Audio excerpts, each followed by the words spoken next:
के साथ आकांक्षा। 8 फरवरी को सामने आए दिल्ली विधानसभा चुनाव के नतीजों के बाद से भले ही प्रदेश में चुनावी माहौल खत्म हो चुका हो, लेकिन प्रदेश में सियासत अभी भी चरम पर है, जहां आम आदमी पार्टी और बीजेपी की ओर से लगातार एक दूसरे पर आरोप लगाए जा रहे हैं और लगातार एक दूसरे पर जमकर निशाना भी साधा जा रहा है। बता दें कि पिछले दिनों हुए दिल्ली विधानसभा चुनाव में बीजेपी ने 70 विधानसभा सीटों में से 48 सीटों पर जीत दर्ज करते हुए दिल्ली में 27 साल बाद बीजेपी की सरकार बना ली है। तो वहीं एक दशक से दिल्ली की सत्ता पर काबिज रही आम आदमी पार्टी को करारी हार का सामना करना पड़ा।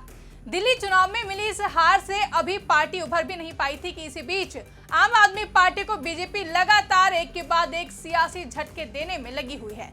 बता दें कि दिल्ली विधानसभा के पहले ही सत्र से घमासान जारी है।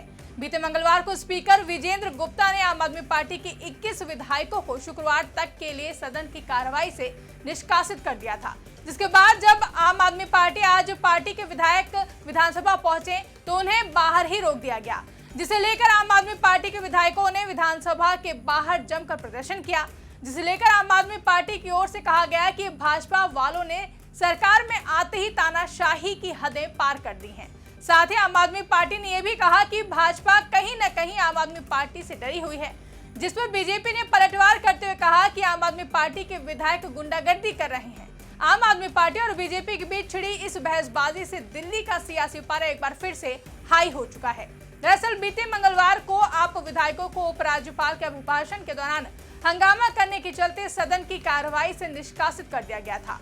एक दिन की छुट्टी के बाद जब सदन की कार्रवाई आज शुरू हुई तो आम आदमी पार्टी के विधायक ने सदन के अंदर जाने की कोशिश की तो उन्हें सदन के बाहर ही रोक दिया गया, जिसके बाद पूर्व मुख्यमंत्री और दिल्ली के नेता प्रतिपक्ष आतिशी ने पार्टी के अन्य नेताओं के साथ विधानसभा परिसर के बाहर विरोध प्रदर्शन किया और मीडिया से बात करते हुए कहा कि पुलिस वाले कह रहे हैं कि हम विधानसभा से निलंबित हैं, इसलिए हमें विधानसभा परिसर में भी एंट्री नहीं करने दी जाएगी। ये बिल्कुल गैर कानूनी और गैर लोकतांत्रिक है। हाउस से सस्पेंड होने का ये मतलब नहीं है कि विधानसभा परिसर के अंदर नहीं जा सकते। आज तक देश के इतिहास में ऐसा कभी नहीं हुआ है। किसी भी विधानसभा में चुने हुए विधायक को कभी नहीं रोका जाता। अक्सर संसद में भी गांधी प्रतिमा के नीचे सस्पेंड होने पर भी प्रोटेस्ट होते हैं। अक्सर दिल्ली विधानसभा में भी जब बीजेपी विपक्ष में थी तो गांधी जी और अंबेडकर जी की प्रतिमा के नीचे प्रोटेस्ट करती थी। आखिरकार हमें कैसे रोका जा सकता है? हमने अध्यक्ष से बात करने की कोशिश की, लेकिन कोई बात नहीं हो रही है। साथ ही आतिशी ने सोशल मीडिया प्लेटफॉर्म एक्स पर पोस्ट करते हुए लिखा कि भाजपा वालों ने सरकार में आते ही तानाशाही की हदें पार कर दी हैं। जय भीम के नारे लगाने के लिए 3 दिन के लिए आम आदमी पार्टी के विधायकों को सदन से निलंबित किया और आज आम आदमी पार्टी के विधायकों को विधानसभा परिसर में घुसने भी नहीं दिया जा रहा है। ऐसा दिल्ली विधानसभा के इतिहास में कभी नहीं हुआ कि चुने हुए विधायकों को विधानसभा परिसर के अंदर नहीं घुसने दिया जा रहा है। तो वहीं आप विधायक कुलदीप कुमार ने कहा कि हमें सदन के अंदर नहीं जाने दिया जा रहा है और भाजपा कहीं न कहीं डरी हुई है।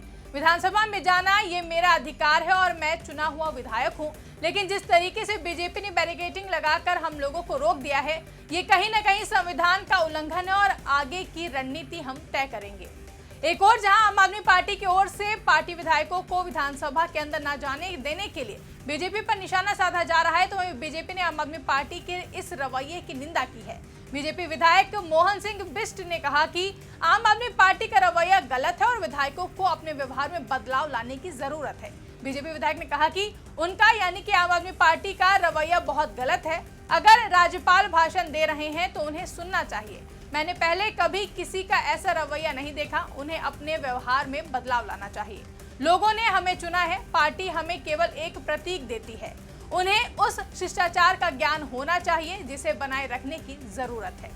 वहीं दिल्ली सरकार के मंत्री प्रवेश वर्मा ने आम आदमी पार्टी पर गुंडागर्दी करने का आरोप लगाते हुए कहा कि आम आदमी पार्टी के विधायक जय भीम के नारे लगाकर गुंडागर्दी कर रहे हैं, ये नहीं चलेगा।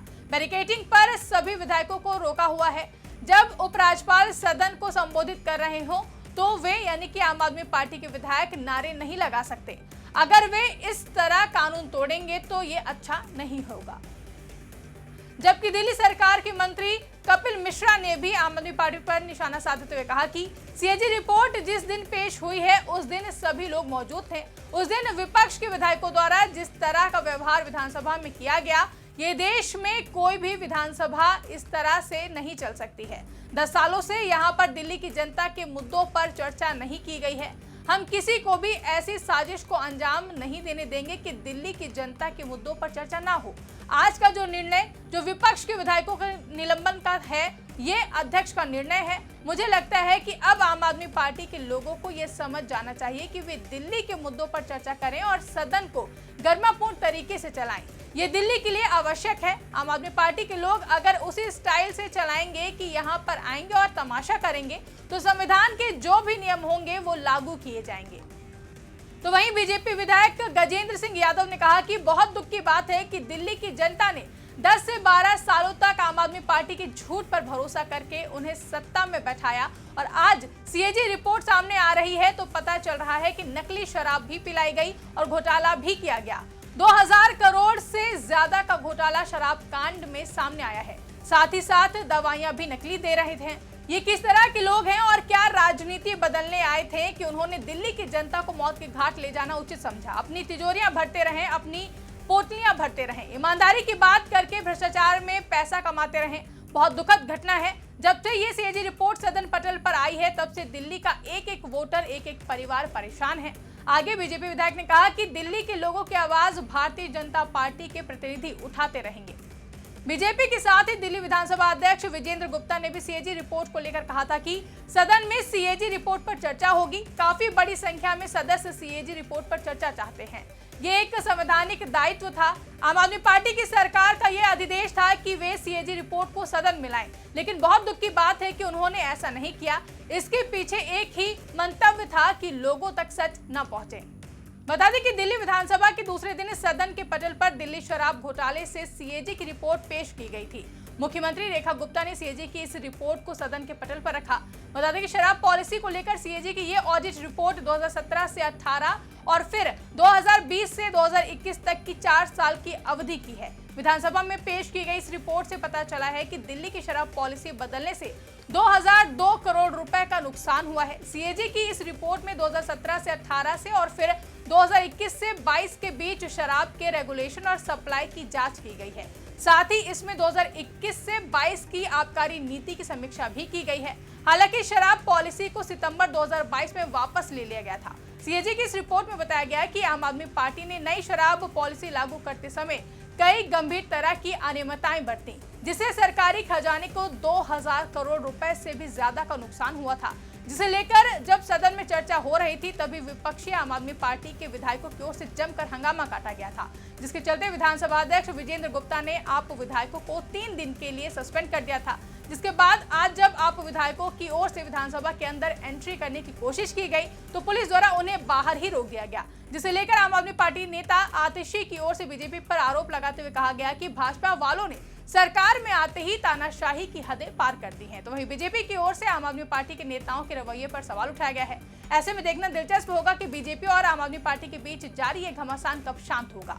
फिलहाल के लिए इस रिपोर्ट में बस इतना ही। इस रिपोर्ट को लेकर आपकी क्या राय है? साथ ही आम आदमी पार्टी की नेता आतिशी के इस बयान जिसमें उन्होंने कहा कि भाजपा वालों ने सरकार में आते ही तानाशाही की हदें पार कर दी, इस पर आपकी क्या राय है? कमेंट करके हमें जरूर बताएं। साथ ही ऐसी ही तमाम बड़ी खबरों के लिए हमारे YouTube चैनल को सब्सक्राइब करना ना भूलें।